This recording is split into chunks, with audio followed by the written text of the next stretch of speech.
본 방송에서 제공하는 투자 정보는 투자 판단에 대한 조언입니다.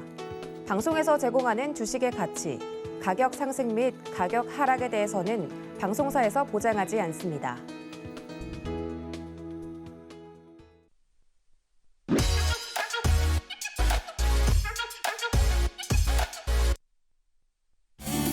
주유소 1부에 이어서 주유소 2부 머니트렌드도 인사드립니다. 저는 이혜은이고요.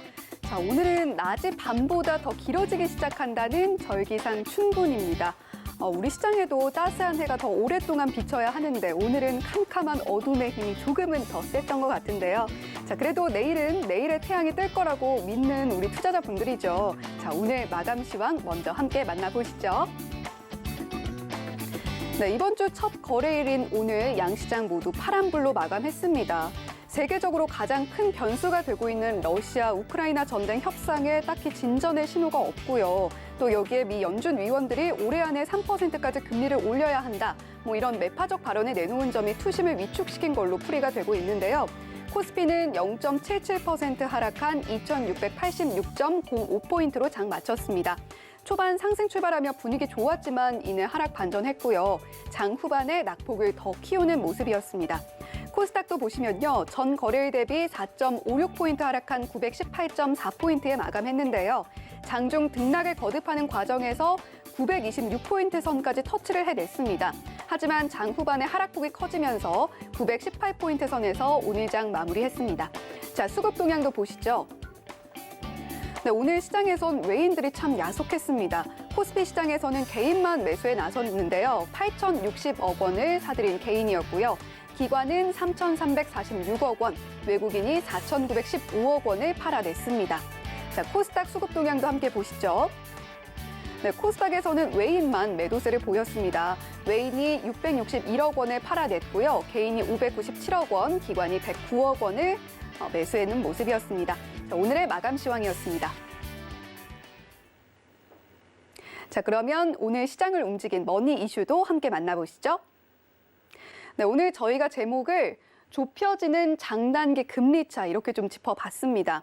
자, 경기 침체 신호탄일까 이런 소제목이 붙어 있는데요. 경기 침체라는 단어에 벌써부터 몸이 좀 웅크러듭니다. 자, 최근 미국의 장단기 채권 금리차를 보면요. 경기 침체 우려가 나올 만도 합니다. 미 국채 2년물과 10년물 금리차 지난해 하반기부터 급격히 줄어들어서 현지 시간 17일 장 마감 기준으로 0.25%포인트 차이였습니다. 코로나19 팬데믹이 한창이던 2020년 3월 10일 이후에 2년 만에 최저 수준으로 축소된 건데요. 전문가들은 이런 속도라면 올해 2분기에서 3분기 안에 금리가 역전될 수 있다. 이렇게 좀 전망을 하고 있습니다.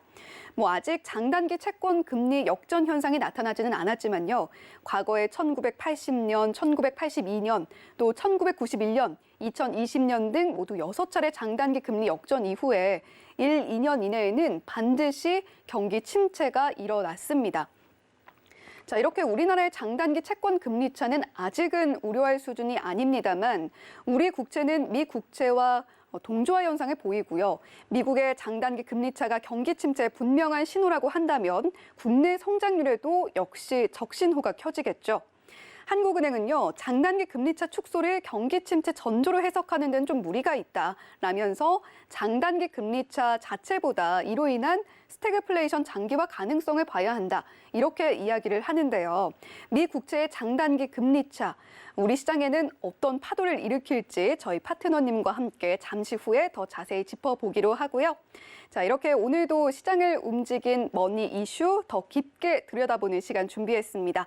자, 다양한 투자 팁들도 알차게 준비했으니까요. 팁들까지 꽉꽉 담아 가시길 바랍니다. 자, 본 방송에서 제공하는 정보는 투자 판단에 대한 조언일 뿐 해당 주식의 가치나 수익률을 보장하지는 않는다는 점도 안내해 드립니다. 자, 그러면 주유소 2부 머니 트렌드 지금 바로 시작합니다.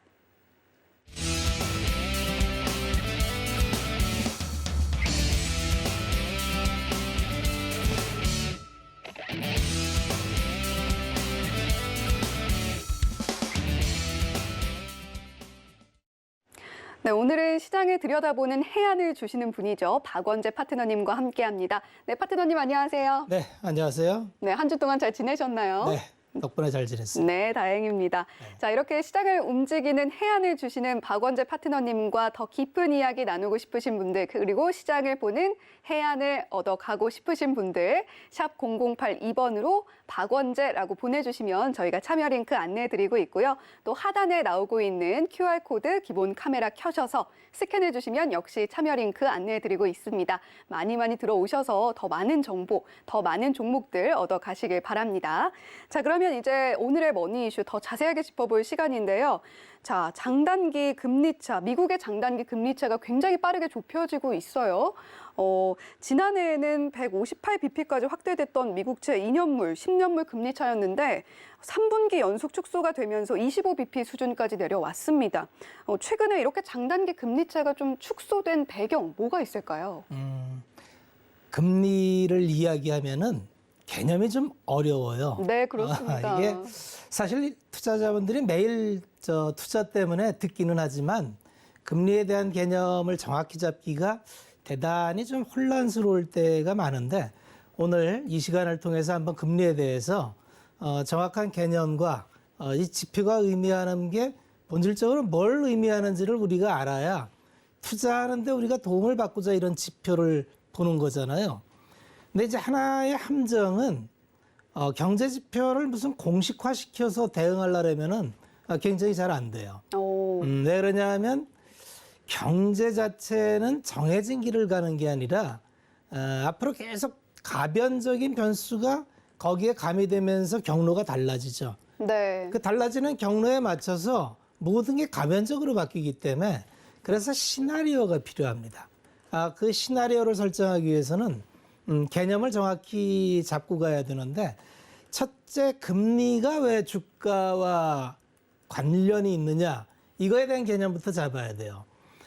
주가는 기본적으로 이론적으로 주가를 낼 때는 미래 현금 흐름을 땡겨오는 거 이렇게 네. 얘기를 해요. 그러니까 이제 기업에 값을 매기는데 어떤 A라는 기업이 미래에 돈을 이만큼 벌 거야 라는 게 있어요. 그러면 미래의 돈을 100을 버는 기업이 있어요. 그런데 금리 상황에 따라서 이 기업의 가치는 달라질 수 있죠. 왜 그러냐면 금리가 10%일 때는 100을 버는 기업이 10%의 금리면은 이게 기회비용이 돼요. 10%라는 건. 그래서 네. 내가 주식 투자를 안 했으면 금리물에 투자했으면 이거 확정 수익이니까 내가 주식 투자를 안 하면 10%를 버는데 주식을 하는데 10%보다 많이 벌어야겠죠. 그래서 기대 수익률 자체가 굉장히 높아지게 되죠. 그래서 기대 수익률을 금리에 대한 할인율로 치기 때문에 그러면 미래의 현금 흐름을 현재의 금리로 할인을 하는 게 현재의 주가니까 금리가 낮게 되면은 할인이 별로 안 들어가니까 굉장히 주가가 고평가돼 있겠죠. 왜냐하면 내가 주식 투자를 안 하고 다른 데 투자, 안전자산에 투자를 해봐야 받을 수 있는 수익이 얼마 없어요. 네. 그러면 주가에 대한 기대치가 굉장히 높아지기 때문에 굉장히 고평가가 되게 돼요. 그런데 금리가 높아지게 되면 할인율이 높아지니까 주가가 고평가를 받기가 어려워져요. 자, 이걸 이제 왜 우리가 요새 금리 때문에 계속 주목을 하느냐 하면 이제 금리 인상이 시작됐죠. 네. 지난번까지 제로 금리였어요. 그쵸. 그렇죠? 이제 금리를 인상한다래요. 잠시 후에 이제 금리를 보여드리겠지만, 그래서 할인 개념으로서 금리가 중요한데 이 금리는 개념적으로 명목으로 나타내는 금리가 있고 이걸 명목금리라고 합니다. 이거는 이제 연준에서 발표하는 금리를 명목금리라 그래요. 그런데 명목금리를 말고 이론금리를 따지면 금리는 기본적으로 성장률에다가 물가 상승을 더한 거. 이게 이론금리예요. 이제 정리가 돼요? 어렵죠? 어렵긴 하지만. 성장이 기본적으로 왜냐면 한번 생각을 해보세요. 내가 이제 금리라고 하는 거는 반대급부로 기회비용인데 네. 어떤 한 사회의 성장이 지금 3% 됩니다. 여기에 물가 상승이 7%가 돼요. 지금이 그래요. 그럼 이론적인 금리는 10%가 되는 거예요. 내가 지금 가만히 있으면은 성장이 3%하고 물가가 7% 올라가니까 나의 현금은 캐시는 가만히 둔 상태에서 마이너스가 돼요. 그러니까 금리가 이걸 보상하려면 10%가 돼야 되는데 이게 이제 실효 금리라는데 이게 명목 금리보다 굉장히 떨어져 있죠. 그러면 이걸 괴리율이라는데 이렇게 괴리가 오래되면은 여러 가지 그 부작용이 많이 일어납니다. 그래서 어차피 금리는 정상화시키려고 올려야 돼요. 근데 문제는 이제 금리가 듀레이션이라는 게 있는데 짧은 기간부터 긴 기간까지 아주 다양한 금리물이 있어요. 그래서 아주 짧은 일일물을 우리나라에서도 콜금리라고 연준에서도 이제 하루짜리 금리를 기준금리로 합니다. 그래서 하루짜리 금리는 금융기관 간의 작은 과부족을 메꾸는 시장. 그래서 이게 개인이 들어가는 시장이 아니라 금융기관 간의 시장을 이제 하루짜리 시장이라는데 이걸 기준으로 삼는데 이제 시장이 막 급변하기 시작하면 이 하루짜리가 이 반영을 잘 못하는 경우가 있어요. 그래서 단기물을 보통 1년 이하를 단기물이라 하는데 통상적으로 이제 금리 정책을 필 때는 2년물과 장기물 10년물 간의 이제 스프레드를 가지고 기준을 삼아요. 그러면 정책 금리로 연정해서 금리를 올린다. 그러면 단기물은 그대로 연동이 돼요. 그래서 이제 지난번 FOMC에서 연준에서 금리를 올린다 그랬죠. 0.25%. 네. 그리고 앞으로 남은 기간도 6회 동안 계속 올린다 그랬죠. 그러면 올해는 7번 올려서 1.75%까지 올리는구나. 확실해졌죠. 네. 뭐 3% 이야기도 나오는데 뭐 그건 현실성이 있는 겁니까? 조금 이따 얘기해 줄게요. 자, 1.75가 올해의 이제 연준이 제시한 가이던스예요. 네. 자, 그런데 그러면 이제 단기물은 굉장히 빨리 올라요. 1.75요? 그럼 이거 뭐 지금 이 금리 안 되겠다고 막 달려가요. 그래서 지금 2년물 금리가 이제 2% 가까이 붙었어요. 그러면 올해치는 다 반영이 된 거예요. 근데 10년물은 이게 단기의 금리, 정책 금리에 움직여봐야 의미가 없는 게 10년 채권을 산 사람은 단기 금리 변동이 중요하지 않겠죠. 네. 나는 이 채권을 사면 10년 동안 보유할 거야. 그러면 10년 동안의 경기가 중요해요. 그러니까 장기 금리는 경기에 연동을 합니다. 자, 그러면 이제 아까 물어보셨던 왜 장단기 금리 차가 역전이 되면 위험하냐.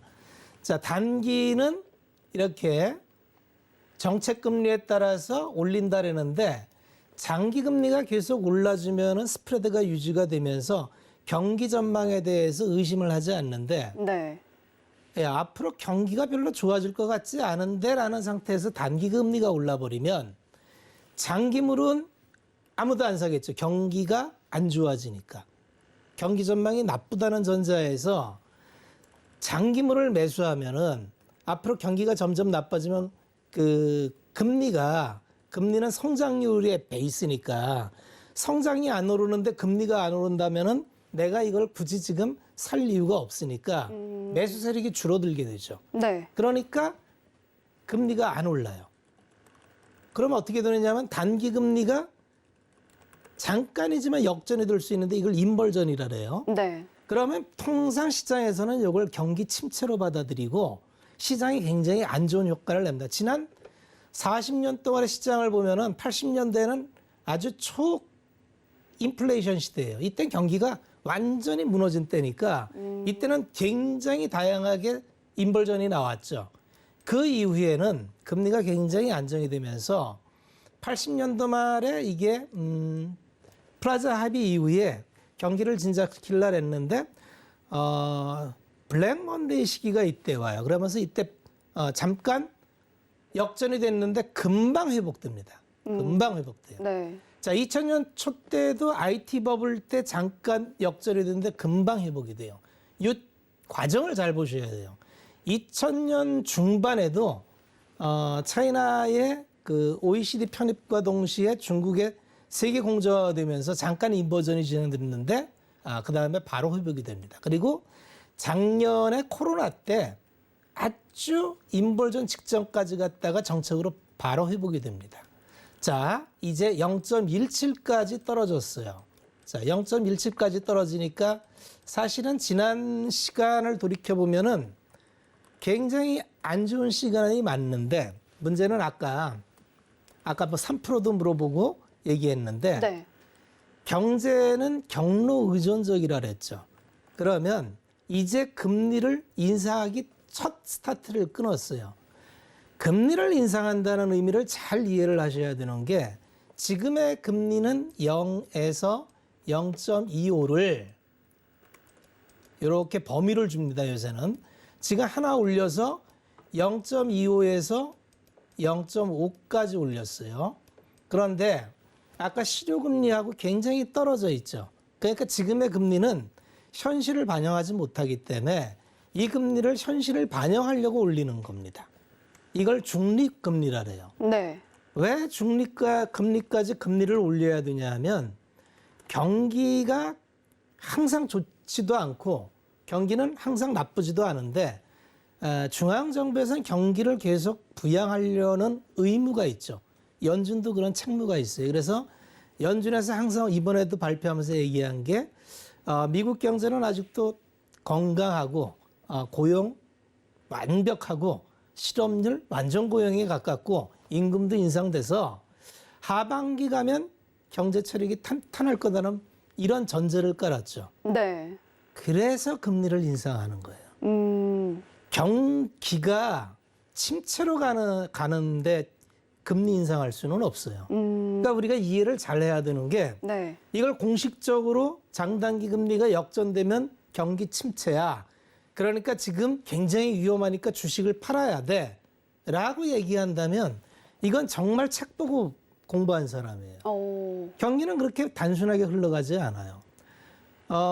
정책이라는 거는 작년 코로나 때 한번 기억해 보십시오. 재작년 때. 세상이 망한다 그랬어요. 2020년 2월 달 한번 되돌려 보십시오. 2020년 2월 달에 코로나가 이제 막 연말부터 19년 말부터 중국에서 우한에서 퍼져나가기 시작하고 이게 뭔지 모르는데 확산이 빠르다. 그래서 막 공장을 폐쇄한다. 이러면서 어수선했는데 2월 달에 그때만 해도 이게 지금 경기가 무너지는 거에 어쩐 거에 대한 확신이 없었는데 3월 달 되면서 전면적으로 셧다운이 다 일어납니다. 그래서 전 세계 공장이 모두가 문을 닫아요. 그러니까 세상이 멈춰버린 거죠. 자, 그렇게 되면 교과서대로 얘기하면은 야, 이거는 그냥 완전히 공황이고 침체로 가야 돼요. 그런데 불과 3주 만에 연준에서 가장 강력한 부양책인 제로금리의 무제한 양적 완화를 하니까 어떻게 됐죠? 그냥 솟구쳐 올라갔죠. 자, 앞으로 경기가 무너진다면 정책 당국자가 가만히 있으면은 그냥 침체가 돼서 장단기금이 역전돼서 회복 안 되고 경제 투자 주체들이 자신감을 잃어서 투자를 안 하니까 자금 수요도 있지 않고 경제도 활성화되지 않는데 그렇게 되는 거를 정책 당국자가 방치할 리가 없다는 걸 우리가 기억을 해야 돼요. 그래서 지금은 장단기 금리 차가 임계점에 와서 위험하다. 한편으로는 맞는 말이에요. 그런데 넥스트 스텝은 뭐냐면 지금 금리를 처음 인상했고 네. 앞으로 예고한 금리 인상을 6번을 해야 되고 내년에도 3-4번을 더해서 중립금리를 2.8%를 만든다 그랬어요. 이 2.8%는 어떤 금리냐 하면 올해의 미국의 성장을 2.8% 예측을 합니다. 보통 성장률만큼 금리를 갖다 놔야 정책 대응이 돼요. 그러면 아직도 지금은 경기 확장 국면이라는 걸 잊으면 안 돼요. 경기 침체는 어떤 시그널로 침체를 본다 그랬죠? 금리를 높일 수가 없다. 2분기 이상 연속적으로 GDP가 마이너스 성장하면 우리는 그걸 통상 침체라고 합니다. 지금 침체의 징조가 없어요. 이게 2분기 연속 전분기 대비 마이너스 성장을 한 적이 없어요. 그러니까 지금은 여전히 경기 확장기고 경기 확장기에 갑자기 공급난, 원자재발 쇼티지로 물가 인플레이션이 일어났고 그래서 지금 근원 CPI와 CPI가 감당 못할 7.9까지 올라갔고 그런데 이 물가가 지속된다면 경제는 감당이 안 돼요. 그래서 지금 유가 그다음에 원자재, 니켈, 뭐 구리, 팔라듐 이런 것들이 곡물 이런 것들이 이 추세를 갖고 계속 올라간다고 하면은 투자를 하면 안 됩니다. 우리는 떠나야 돼요. 그런데 그렇게 될 확률보다는 이거는 해결이 된다.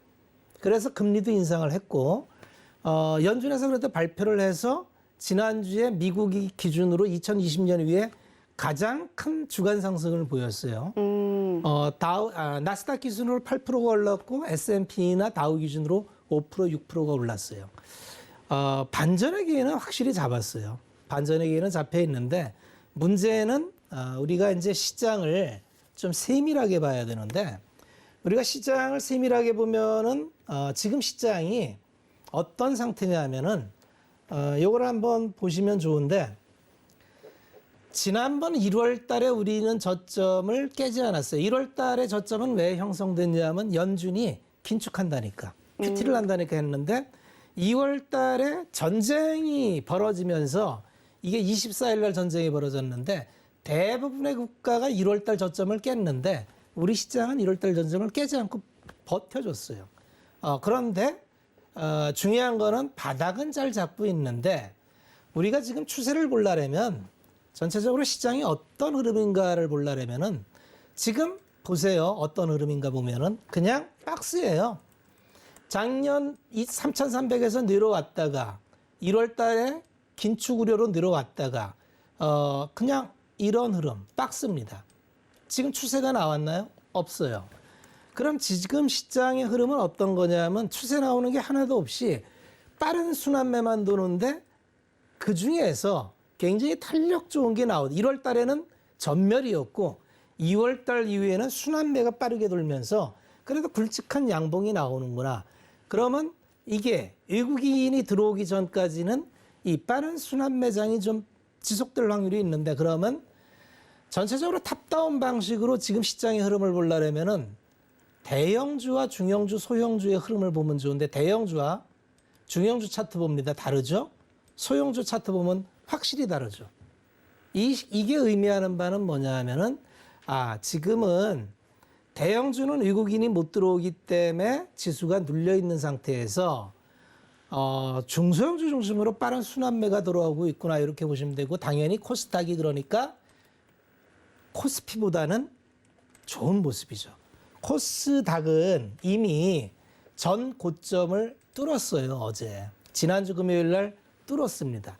뚫으면 여기서부터는 추세가 나올 수 있어요. 그걸 준비해야 되고 그래서 어떤 곳에서 추세가 나올지를 우리는 추적해 봐야 되는 거고 그게 지금부터 투자자들이 집중해서 봐야 될 일입니다. 너무 시장에 뉴스 헤드라인에 그렇게 연연하지 마세요. 지금은 이 정도 위치에서는 이제는 투자에 대해서 굉장히 적극성을 좀 뛰어다니는 위치로 왔다. 이렇게 보시면 맞습니다. 네, 경제는 정해진 길을 가지 않는다 이렇게 이야기해 주셨고 따라서 시나리오가 필요한데 금리가 왜 주가와 관련이 있는가 짚어주셨고요. 장기 금리는 경기와 연관이 된다 또 이렇게 말씀을 해주셨습니다. 어쨌거나 이번 금리 인상도 미국의 자국의 경기에 대한 자신감이 충분히 반영된 결정이고 경기가 침체되는데 금리를 올리는 국가는 없다 또 이렇게 이야기를 해주셨어요. 그런데 어쨌거나 지금 금리 차가 점점 축소가 되면서 시장의 불안감은 커지고 있단 말이죠. 장단기 금리가 역전됐던 과거에는 시장이 좀 어떻게 움직였을까요? 그거 역시 마찬가지로 아까 이제 표를 보여드렸는데 다시 네. 한번 표를 보시죠. 이게 이제 과거에 장단기 금리가 역전된 거예요. 네. 실질적으로 이 중에서 불황으로 갔던 경우는 없어요. 이를테면 85년 이때도 일시적으로 블랙 먼데이 이후에 빠른 회복을 했고요.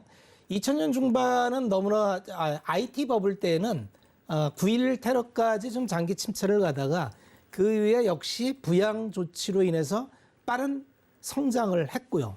2000년 중반도 마찬가지로 중국이라는 국가가 들어오면서 실질적으로 2000년 중반에도 지금처럼 이런 장단기 금리 역전에 대해서 굉장히 우려를 했는데 돌아보시면 가장 강력한 상승 구간이었던 걸로 기억이 되죠. 그리고 코로나 팬데믹 때는 굉장히 짧은 시간에 위기를 극복했죠. 아직 인버전까지 안 가는데 또 하나 팁을 드리면은 지금 이게 역전이 된다래도 이제 5월 달부터 우리는 연준에서 QT를 한다 그랬죠. QT라는 건 채권을 보유하고 있는 자산을 줄이는 거예요. 줄이는 방법은 두 가지가 있는데 만기가 돌아오는 채권에 대해서 차환 발행을 그러니까 연장을 안 해주는 방법으로 줄이는 방법이 소극적 방법이고요.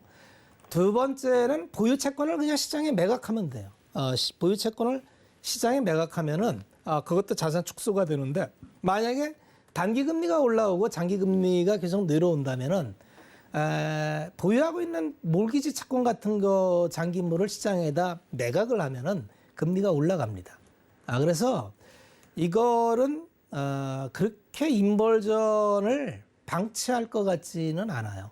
그래서 너무 이 장단기 금리차 인벌전에 대해서 이게 중요하지 않은 지표가 아니라는 말씀이 아니고 지금은 충분히 대응할 경로가 나오고 두 번째는 지금 경제를 이거 하나만 가지고 판단하기에는 지금 경로가 굉장히 복잡합니다. 첫째는 원자재발 인플레이션 나오는 게 대개 이제 정치적인 이슈, 전쟁 이슈 이런 거기 때문에 이번 주 말이나 이달 말이라도 우크라이나에서 전쟁이 종결돼서 협상 타결됐다. 그럼 어떻게 되겠어요? 지금 하는 얘기는 다 가정이잖아요. 지금 물가가 또는 유가가 또 이런 것들이 계속 오른다면 이런 전제에 하니까 야 이게 인버전되고 경기는 망가지고 이런 식으로 어떤 가정을 가지고 도입해서 이 시나리오를 쓰면 계속 안 좋은 쪽으로 가죠. 그러나 시장은 이미 이게 해결되는 쪽으로 많이 관심을 갖고 있고 다만 이런 시나리오를 갖고 투자자는 이게 정답이야 하는 것보다도 이제 보고 대응을 하면 됩니다. 그래서 전쟁이 종결이 되는지 그 다음에 작년 유가에 대해서 그렇게 우려를 했는데도 130불 찍고 100불 깨졌다가 다시 이제 올라와서 105불, 110불까지 가는데 이게 지금은 그러니까 변동성 구간입니다. 변동성 구간. 근데 이게 지나치게 올라가면은 원유를 공급할 수 있는 수단이 없는 거는 아닙니다. 그래서 정책이 나올 수 있는 거기 때문에 너무 극단적인 시나리오를 가지고 비관에 젖으면 투자의 기회를 잃어버릴 수가 있기 때문에 그래서 경계하자. 우리가 좀 알고 하는 거하고 막연하게 남의 불안감에 쌓여가지고 내가 이제 막 그 불안감에 쌓이면서 공포 심리가 들어오죠. 그래서 조금만 올라가면 그냥 주식을 팔고 싶은데 만약에 지금이 티핑 포인트라면은 지금부터 이게 해결되면 굉장히 짧은 시간에 많이 올라갈 수가 있어요. 그 구간을 놓치면은 그것 또한 낭패 볼 수가 있기 때문에 중심을 잡고 투자를 하시는 게 필요하다. 이런 말씀을 드리겠습니다. 네, 지금은 변동성 구간이니만큼 지나친 공포심에 사로잡히기보다는 중심을 잡고 투자를 하면 되겠다. 이렇게 좀 조언을 해주셨어요. 자, 이렇게 시장을 언제나 깊게 자세하게 들여다보시는 박원재 파트너님인데요. 자, 시장에 대한 대응 전략까지 짚어주신 만큼 더 많은 대응 전략, 내가 지금 쥐고 있는 종목은 안전한지, 내가 지금 중심을 잘 잡고 있는지 확인하고 싶으신 분들은요. 샵 0082번으로 박원재라고 보내주셔서 대응 전략 그리고 중심 잘 잡고 있는지 체크해 보시면 좋겠습니다. 자, 그러면 이제 머니 이슈 만나봤고요.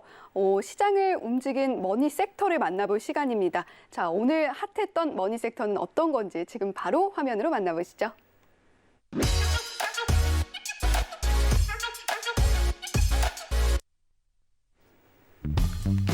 네, 오늘의 머니 섹터는 리오프닝 관련주였습니다.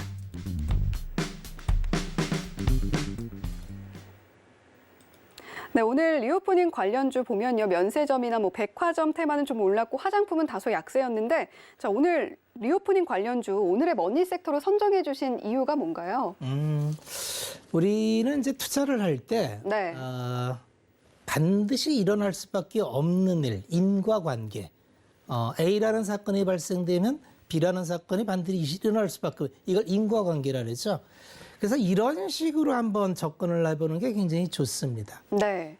리오프닝은 몇 번 기대감에 올라갔다가 맞았어요. 왜 그러냐면 그동안 계속 뭐 기대감에 올라갈 만하면은 바로 이 변종 바이러스가 생기면서 확진자가 또 늘어나고 야 이번은 또 아닌가 보다 죽어 있으면 또 이제 이 리오프닝 기대감으로 또 올라가고 이게 됐는데 이제 결국은 엔데믹 이 코로나가 이제 종식이 될 거냐 여기하고 연동이 될 거죠.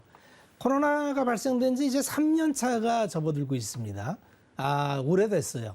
그동안에 이제 경제에 엄청난 피해도 줬는데 자영업자분들이 정말 굉장히 힘든 시간을 보내고 계시죠.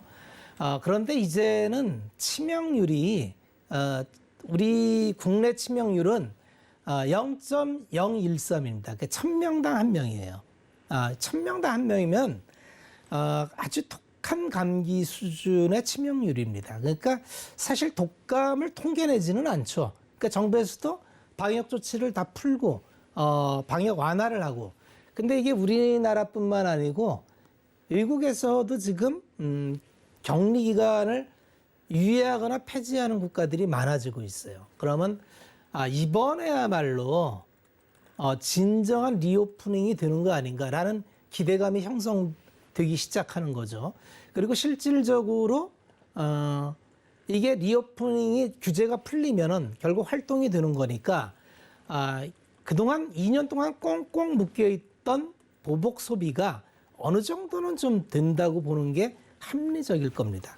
그래서 오늘 국가별로 뭐 이게 쭉 해제된 내용들을 갖고 와 봤는데 이게 지금 정리가 잠깐만 확인을 해보겠습니다. 자료를 정리했는데 자 여행 가는 국가별 입국 규정을 한번 살펴볼게요. 영국하고 몽골은 입국 규정을 해제했습니다. 그 다음에 베트남, 호주, 미국, 독일, 태국, 싱가포르는 음성 확인서 집천 시 격리가 면제예요. 이게 굉장히 중요합니다. 지금까지는 뭘 여행을 가려고 해도 보름 동안 격리. 그러면 뭐 여행이고 뭐고 갈 수가 없는 거죠. 근데 이제 동남아도 말레이시아, 프랑스, 캐나다, 네덜란드도 음성 확인서 격리 면제. 지금 격리가 되는 게 일본, 대만이 격리가 되고 있어요. 그래서 이걸 보면은 이제 어떤 생각이 드시느냐 하면은 야, 격리를 해가지고 밖에 나갈 수 있나. 그러니까 이제 격리가 점천적으로 해제되는 게 우리도 이제 조만간 음성 확인서 되면 격리를 면제한다 그러죠. 이거야말로 이제 진정한 리오프닝이 되는 거죠. 네. 움직일 수 있는 거죠. 그렇게 되면은 이제 우리가 그동안의 기대감으로 굉장히 했던 게 리오프닝 하면은 이제 제일 먼저 떠오르는 게 항공과 여행. 네. 그죠? 일단 비행기 타고 딴 나라로 가야 되니까. 그다음에 이제 여행사가 뭐 2년 동안 아무것도 못 했는데 이제 활동을 한다는 거죠. 그럼 두 가지를 살펴봐야 되는데 뭐 항공 같은 경우는 그동안 어려웠던 기간 동안에 재무 상태를 다 봐야 돼요.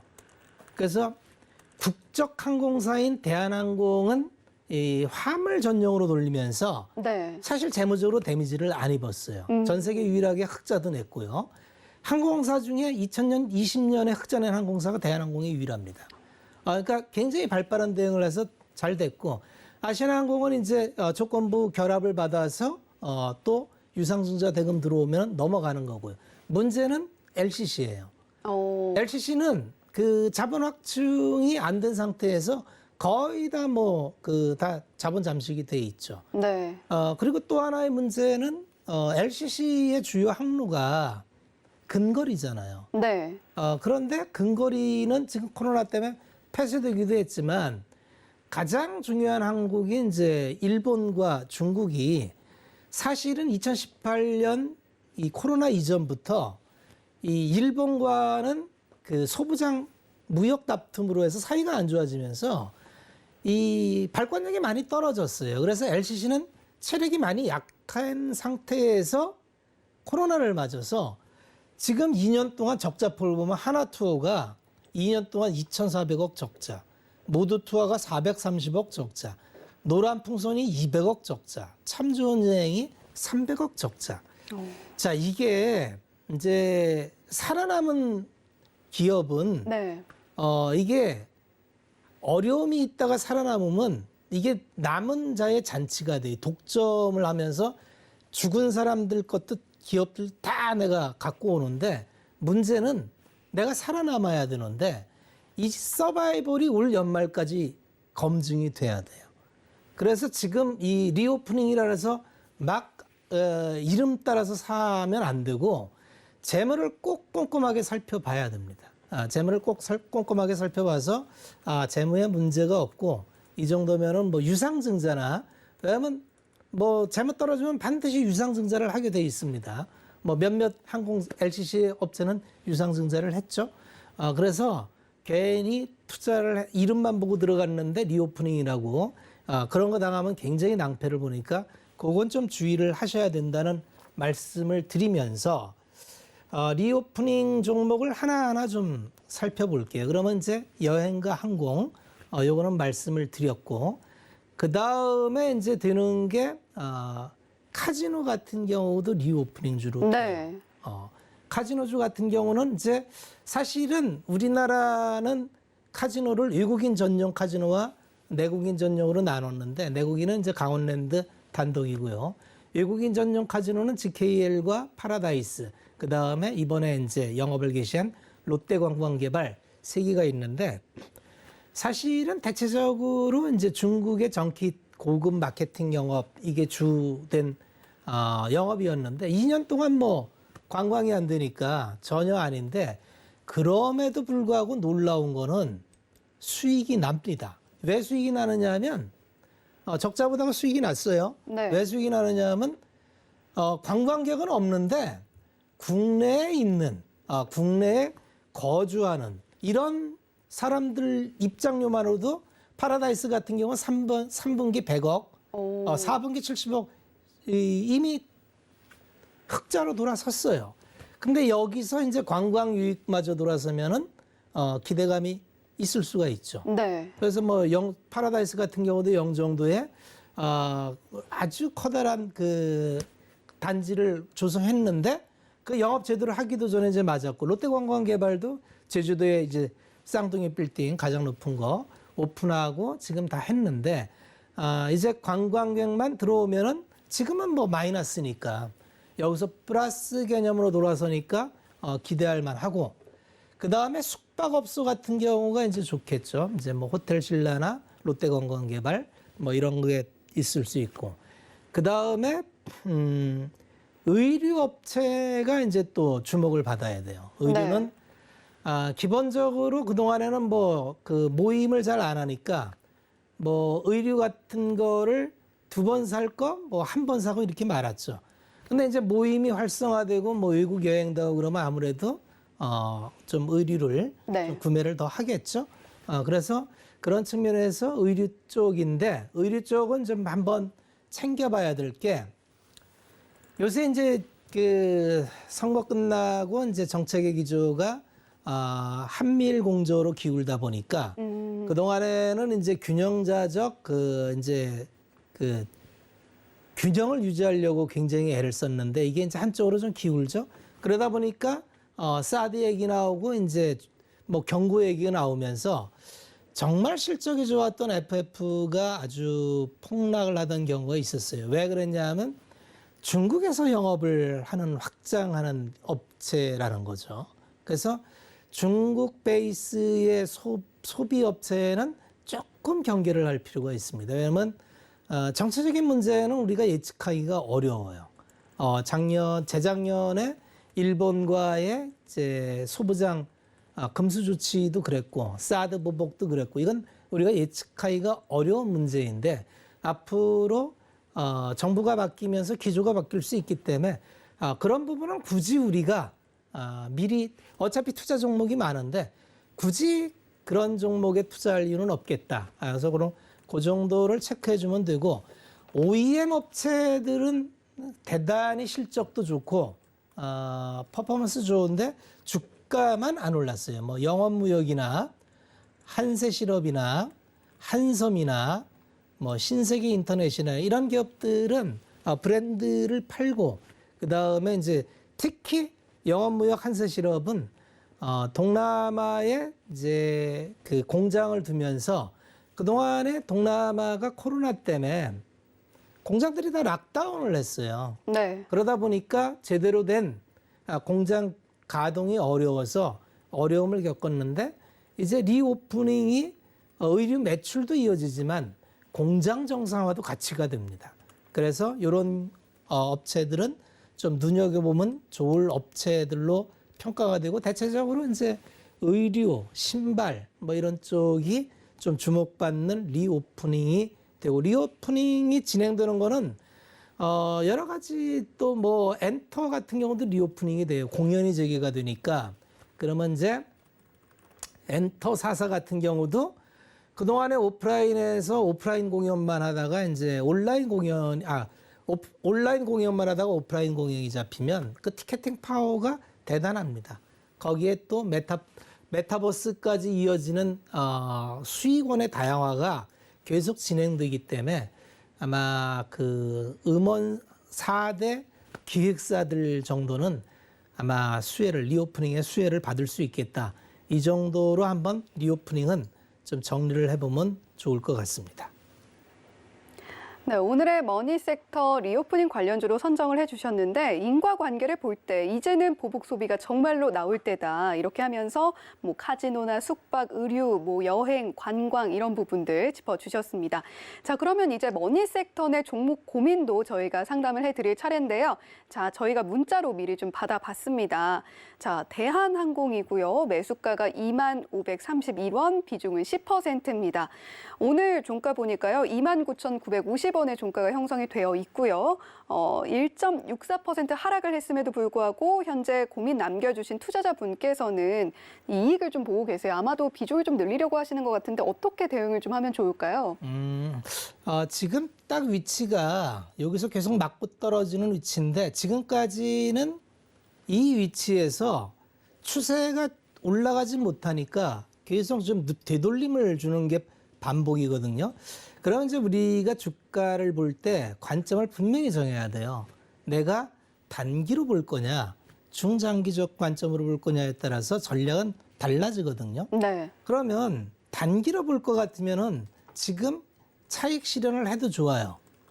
그런데 나는 아니야. 나는 리오프닝 기대감을 가지고 올 연말까지 대한항공의 화물과 여객소의 증분에 대해서 한번 확인을 해보고 싶다. 네. 그러면 2분기, 3분기 실적, 4분기까지 실적 확인을 해야겠죠.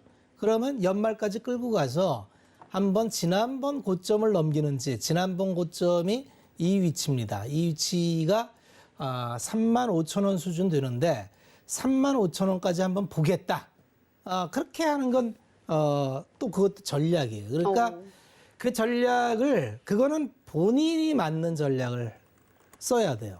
그리고 만약에 업사이드가 대한항공보다 더 좋은 종목을 발견했다 그러면 바꿀 수도 있겠죠. 그래서 대한항공 자체만 본다면은 하반기 가면은 지난번 고점인 35,000원까지는 추라이할 수 있는 역량이 있다고 봅니다. 그런데 아마 이게 지금 대형주가 계속 눌리는 흐름이기 때문에 여기서 또 전쟁이 이달에 종결이 안 되고 4월까지 이어진다면 대형주는 여기서 한 번 더 왕복 달리기를 할 수가 있어요. 그러면 이게 또 한 달 반입니다. 그러면 그때 또 팔 걸 이럴 수도 있어요. 그래서 내가 분명하게 전략을 세워서 그대로 하지 않으면 항상 후회해요. 이럴 걸 저럴 걸. 네. 그래서 투자가 어려운 건 왜 어렵냐 하면은 내 방향이 정해지면 어렵지 않아요. 내가 여기서 일단 먹고 끊고 내가 다음 기회를 볼 거야. 그러면 팔면 돼요. 근데 못 파는 이유는 여기서 더 올라갈까 봐 못 파는 거거든요. 더 올라갈 수 있는 요인은 뭐 전쟁이 끝나서 정말 리오프닝의 수혜를 받아서 여행객 모집이 되고 대한항공이 이제 화물로만 채웠던 게 객실도 채워져서 올라간다. 그러면 당연히 탄력받아 올라가겠죠. 그러면 그게 이번이 될지 다음 달에 될지 여름이 될지를 몰라요. 그러니까 그게 기회비용이 되는 거거든요. 네. 그러니까 내가 더 좋은 투자안이 있으면 그쪽으로 옮기는 게 맞고 더 좋은 투자안이 없어서 나는 대한항공에서 3만 원까지 보겠다. 그럼 그것도 아닙니다. 그럼 여기서 지금 3만 5천 원까지 보면 여기서 업사이드가 한 15% 나오거든요. 충분히 보상이 되죠. 중요한 건 내가 어떠한 전략을 사용할 것인가를 정하는 게 제일 중요합니다. 네. 네, 오늘의 머니섹터 리오프닝 관련주였는데 리오프닝 관련주 섹터 내 종목 고민 대한항공 짚어봤습니다. 자, 그러면 오늘 시장을 준비할 종목으로는 오늘 시장은 뭐 리오프닝 관련주 이렇게 선정을 해주셨는데 내일 시장을 준비할 종목도 중요하겠죠. 자, 내일의 시장을 준비할 머니 종목은 무엇일지 지금 바로 화면으로 만나보시죠. 네, 머니 종목은 영원무역입니다. 오늘 보합으로 마감을 했고요. 머니섹터 리오프닝 관련주 이야기할 때 주목할 만한 종목으로 짚어주셔서 44,850원에 종가 형성했습니다. 네, 파트너님 오늘 머니 종목으로 영원무역 이야기해 주셨지만 왜 선정을 좀 해주셨을까요? 기본적으로 OEM 업체들은 실적이 좋았어요. 네. 좋았는데 계속 그 동남아의 팬데믹으로 해서 공장이 셧다운 되니까 그거에 대한 우려감으로 인해서 오르다가 빠지고를 반복을 해요. 차트를 한번 보시면은 실질적으로 지금의 주가가 언제 주가냐면 이때 21년 이때 주가에서 올라오질 못해요. 한번 갔다가 무너지고 계속 제자리를 1년째 반복하고 있습니다. 자, 1년째 주가는 제자리인데 언제나 주식은 실적 추이를 보는 게 굉장히 중요합니다. 실적을 한번 볼게요. 자, 영업무역은 꾸준히 성장했던 게 매출 꾸준히 늘어나고 이익단도 꾸준히 늘어나는데 22년에 3조 매출에 지금 4,300억. 굉장히 실적이 퀀텀 점프를 했어요. 20년 대비해서. 이 정도로 실적이 점프를 했는데 주가는 제자리입니다. 현재 퍼밸류로 하면은 한 6배 남짓이에요. 6배. 그러니까 아무리 그 코로나로 해서 타격을 받고 그러는데 실질적으로 타격받은 게 없는데 우려감으로 계속 타격받을 거야 라고 우려를 했던 거죠. 실질적으로 내년에도 성장은 이어집니다. 그래서 이제 스포츠웨어 전문이고 또 자전거도 이제 인수해서 스코트라는 자전거 브랜드들, 자체 브랜드를 가지고 하는데 그것도 합니다. 주식은 제일 중요한 게 내가 틀려도 크게 손상되지 않는 걸 하는 게 중요한데 사실 영업무역을 이 가격에 들어가서 크게 터질 확률은 별로 없는 위치다. 이렇게 말씀을 드리고요. 가격 전략을 제시해 드리면은 보통 뭐 이 정도 밸류면 정상화되면 한 6만 원 수준까지는 보셔도 크게 무리가 없어 보입니다. 6만 원 제시해 드리고 손절가는 뭐 사실 제시해 드리고 싶지 않지만 네. 그래도 보신다면 한 3만 6천 원 정도는 깨지 않을 것 같은데 3만 6천 원 정도를 손절로 보고 한 6만 원 타겟으로 보는데 좋은 종목이 될 것 같습니다. 네, 우리 박원재 파트너님은 영업무역 목표가로 6만 원 제시를 해주셨는데 자, 증권사에서는 어떻게 좀 리포트를 내놓고 있는지 지금 바로 화면으로 만나보시죠. 네, 제 뒤에 나오고 있는데요. IBK에서 안정된 포트폴리오로 경쟁 우위 강화, 목표 주가는 7만 원 제시했고요. 이베스트 증권에서는 연간 안정적인 수주 증가 예상이다. 목표 주가로는 5만 원 제시를 했습니다. DB금융투자는 성장 대비 저밸류 매력이 부각된다. 이렇게 하면서 목표 주가는 4만 6천 원 제시를 했습니다. 네, 오늘 박원재 파트너와 함께 여러 가지 시장 이야기, 머니 이슈, 머니 종목까지 다양하게 꽉꽉 채워서 만나봤는데요. 더 많은 시장을 보는 눈, 그리고 더 많은 종목 이야기 나누고 싶으신 분들 샵 0082번으로 박원재라고 보내주시면 저희가 참여 링크 안내해드리고 있고요. 하단에 나오는 QR코드 스캔하셔서 참여하실 수도 있으니까요. 많은 참여 부탁드리도록 하겠습니다. 자, 저희 서울경제TV 주유소는 자본시장 통합법을 준수합니다. 1대1 투자 상담, 유사 수신 행위 등 모든 불법 행위를 금지하고 있다는 점 안내해드리고요. 또 서울경제TV 서울경제신문은 당사의 브랜드라는 점도 알려드리도록 하겠습니다. 자, 주유소 2부 저희가 준비한 내용은 여기까지고요. 시청해주신 여러분 고맙습니다.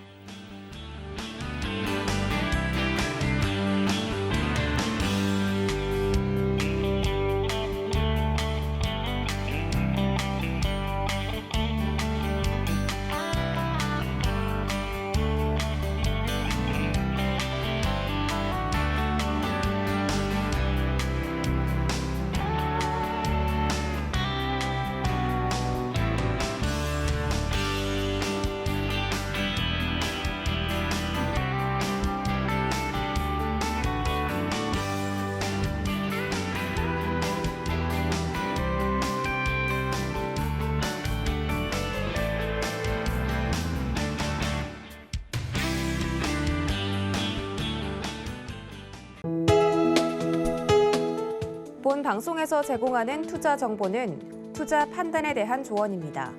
방송에서 제공하는 주식의 가치, 가격 상승 및 가격 하락에 대해서는 방송사에서 보장하지 않습니다.